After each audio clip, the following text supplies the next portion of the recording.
Hello guys, কেমন আছো সবাই? আমার বাড়ির কাছে যে বলাইপন্ডা বাজার, তো একটা কথিত আছে না, কুমোর পাড়ার গরুর গাড়ি বোঝাই করা কোলসাঁড়ি, আমরা সবাই পড়েছি।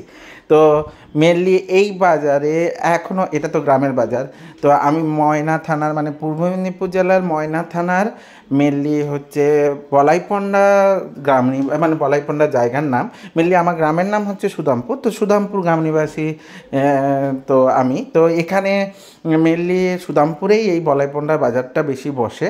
তো মেনলি এখানে দেখো ঝড়া, বিভিন্ন ধরনের ছাঁকনি জাল মানে মাছ ধরার জন্য জাল, তার সঙ্গে এই মাটি কাটা যে ঝড়াগুলো হয় সেগুলো, তারপরে ঠুকি, বিভিন্ন ধরনের কলসি, টব, তারপরে মেনলি হচ্ছে মাটির যেসব জিনিসপত্র পাওয়া যায় এগুলোকে বলা হয় লক্ষ্মীর ভাণ্ডার। তো লক্ষ্মীর ভাণ্ডার পাওয়া যাচ্ছে, দেখো কত কত দোকান বসেছে। এরকম ধরনের গ্রামের বাজার তোমরা কে কে দেখেছো সেটা একটু বলে দিও। তো এই ধরনের বাজারে তো আমার একটা ভালো ধরনের এক্সাইটমেন্ট হয়।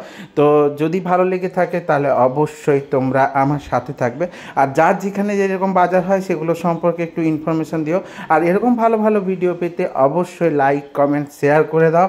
আর যদি তোমরা ইউটিউব থেকে দেখো তাহলে অবশ্যই সাবস্ক্রাইব করে দিও এবং সব সময় আমাকে এইভাবে ভালোবাসে যাও, আমি যাতে আরও ভালো ভালো ভিডিও বানাতে পারি। ভালো থেকো সবাই এবং সবাই সাথে থেকো। টাটা।